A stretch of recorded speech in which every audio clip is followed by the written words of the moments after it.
Para hablar de la representación política de las mujeres en nuestro país, vamos a abordar este tema porque justamente esta noche va a haber un foro que aborda este tema en base a un estudio que hizo la politóloga y docente del Instituto de Ciencia Política de la Universidad de la República. Estamos hablando de Nikki Johnson, a quien le damos la bienvenida. ¿Cómo andas, Nikki?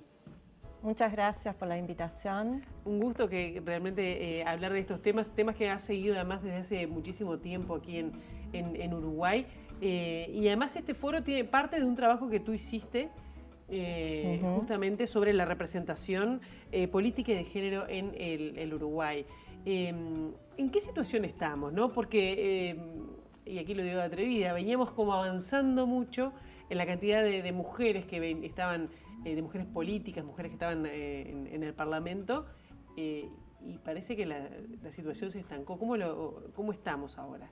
Mira, en realidad desde la transición a la democracia en el 85, el panorama, sobre todo en todos los niveles de gobierno, en el paper me concentro más en el Parlamento, lo que vemos son aumentos bastante constantes, pero reducidos, ¿no?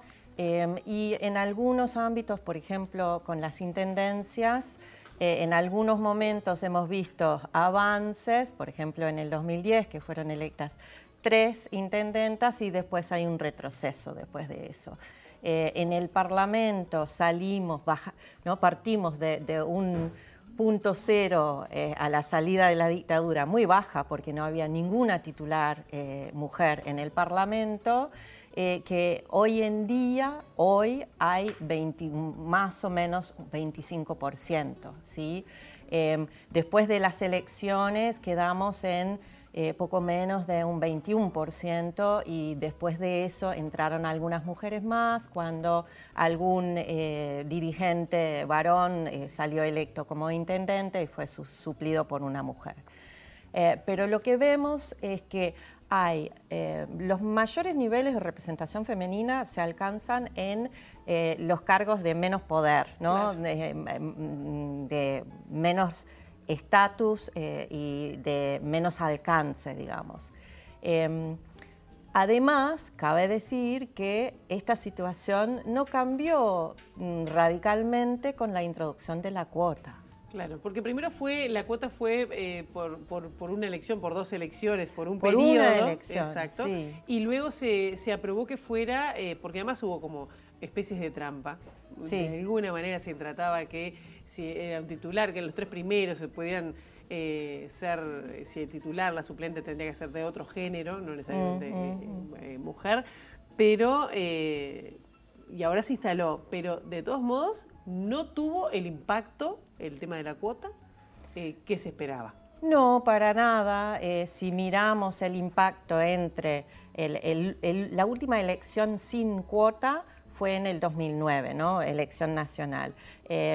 Y la elección del 2014, si miramos la diferencia, solamente en el Senado hubo un impacto sustantivo. Se aumentó por más de 15 puntos porcentuales la presencia de mujeres en el Senado, que en el Senado era donde había menos mujeres antes, ¿no? Porque es el lugar de mayor poder entre los cargos electivos, ¿no? Claro. Uno de los lugares, junto con los intendencias. Pero en los otros cargos, en la Cámara de Representantes, apenas se llega a un 6% de aumento en algunos casos, y en el caso de los departamentos del interior, los departamentos chicos del interior, no hubo ningún impacto. La cuota no tuvo ningún impacto. Claro. Cuando además, ¿cómo se explica esto? Porque en Uruguay, si bien está esta ley de cuotas, ¿no? En otros, en la región ya hay leyes de paridad, ¿no? Sí. Es decir, estamos bastante, si bien en algunas legislaciones o iniciativas hemos ido avanzada, en este tema no. Es bien diferente a lo que está ocurriendo en algunos países que además ya la tienen por ley, pero además otros ya la alcanzaron casi sin ley, ¿no? Sí. Mira, si miramos como una línea de tiempo, lo que vemos es que Uruguay está rezagada, ¿no? con respecto al resto de la región. cuando nosotros aprobamos la ley de cuotas, en el resto de la región ya hacía por lo menos una década que estaban ya aplicando la cuota y viendo los límites que la cuota tenía. Entonces ya se estaba discutiendo el tema de la paridad.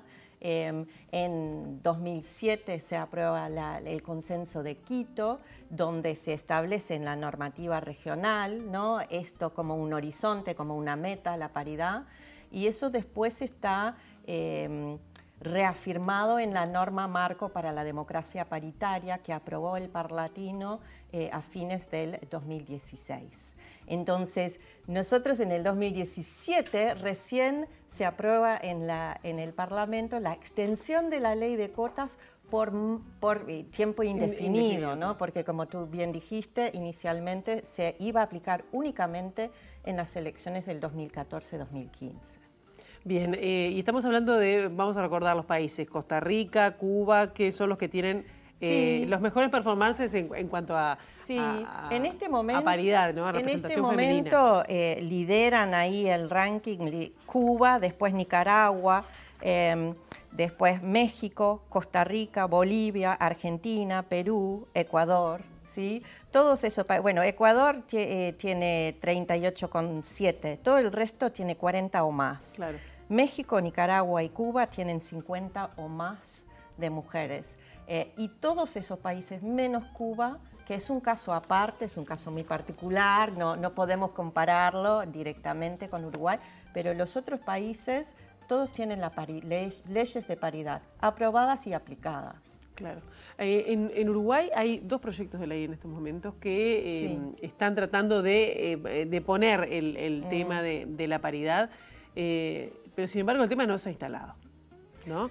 Es decir, ¿qué opinas de estos dos? Uno es de Gloria Rodríguez, del Partido Nacional, y otro es de Fátima Barruta, del Partido Colorado. Sí. ¿No?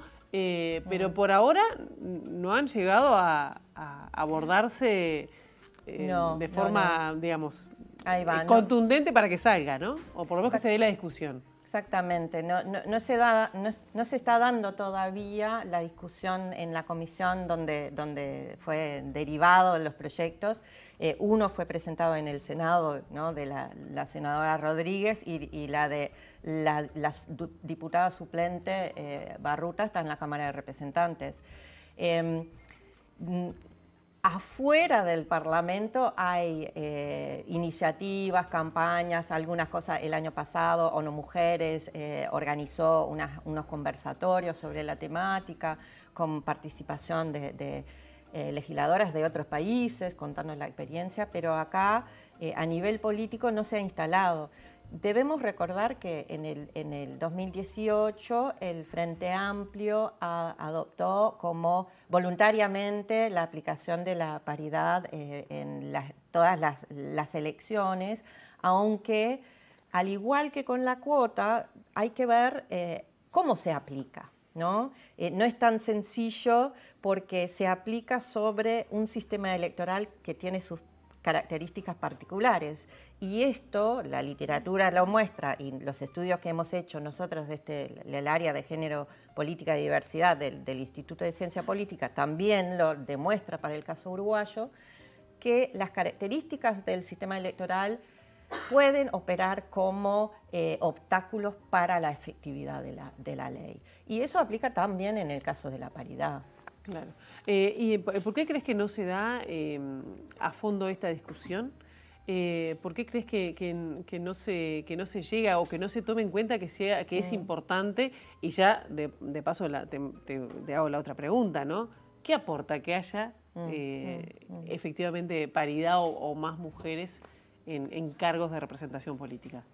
Sí, yo creo que una de las cuestiones por las cuales no se pone en debate y por eso yo felicito esta iniciativa de la CONRAD de incluir este tema en la máquina de aprender, que justamente está pensado para la evolución cognitiva de la democracia. Debemos constantemente estar interrogándonos sobre la calidad de la democracia, porque lo que fue democrático a inicios del siglo XX no necesariamente sigue siendo o sigue alcanzando todas las dimensiones que hoy en día se consideran pilares de la vida democrática de un país, ¿no? Y en este tema que fue instalado a nivel internacional, sobre todo a mediados de los 90, cuando, por ejemplo, el PNUD empieza con el índice de empoderamiento de las mujeres, donde la tasa de representación femenina era un indicador clave del desarrollo de los países, desde entonces, ¿no?, está claro que Uruguay, en todos los otros aspectos de la vida democrática, tiene un sistema institucionalizado, tiene organismos de contralor electoral que son efectivos, que son respetados, el sistema de partidos es estable, ¿no? Todos factores que en otros países lo opuesto hubiera sido como un elemento para señalar que no se discute. Acá, en cambio, yo creo que en parte el problema es eso. Es tan estable y exitoso como es, que como se queda en los laureles, ¿no? Estamos bárbaros, ¿no?, acá. Pero en este tema no estamos bárbaros. Y hoy en día estamos, ¿no?, siglo XXI, pensar que la política es cuestión de los hombres, no lo es, ¿no? No lo es en el resto del mundo y no debe hacerlo así. Acá tenemos muchas mujeres políticas capaces que podrían ocupar cargos, tenemos ejemplos de eso, pero dentro de los partidos no están llegando a los lugares de poder, ¿no? El techo de cristal se les acorta. El techo de cristal sigue estando. Y lo que también muestran los estudios que se han hecho es que la vida política se enriquece con el ingreso de las mujeres, ¿no? No solamente es una cuestión de justicia, las mujeres somos más del 50% de la población. ¿Por qué no seremos más del 50% de quienes deciden el futuro del país que afecta a todos y cada uno de nosotros? Sino también que llevan a la agenda política una mirada, temas, un estilo que también es más representativo de lo que son las relaciones sociales hoy en día, el lugar que ocupa la mujer en la sociedad, en el mercado laboral, en el sistema educativo. Las mujeres uruguayas son más educadas que los varones uruguayos, entonces no podemos estar hablando de que no son capaces y por eso no llegan. Además, que no nos preguntamos lo mismo si se trata de varones. No. ¿Cuáles son los méritos? No se pide a los varones cuáles son los méritos, siempre a las mujeres. Bueno, pero ¿qué es lo que tiene que merece estar en ese lugar? Bueno, podríamos repetir esa pregunta para los varones que están. Exacto. Ya tenemos que ir cerrando, pero el camino, ¿cuál es el camino para ir a, no sé si es a la paridad? ¿Cuál sería el recorrido? Sin duda, me parece que sí.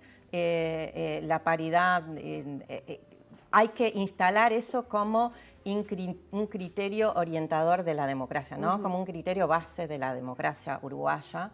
Pero también debe haber una reflexión sobre algunas características del sistema electoral que capaz que en el momento en que se crearon, ya hace más de un siglo, tenían un sentido, pero que hoy en día lo que hacen es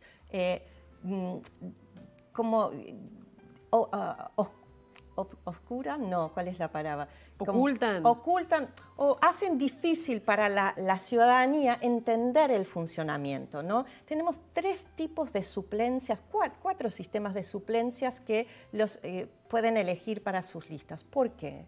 ¿Por qué eso? Y eso después abre si es como horizontal, si es vertical, mayor posibilidad de manipular o manejar esos sistemas para llegar al resultado que quieren, ¿no? Bien.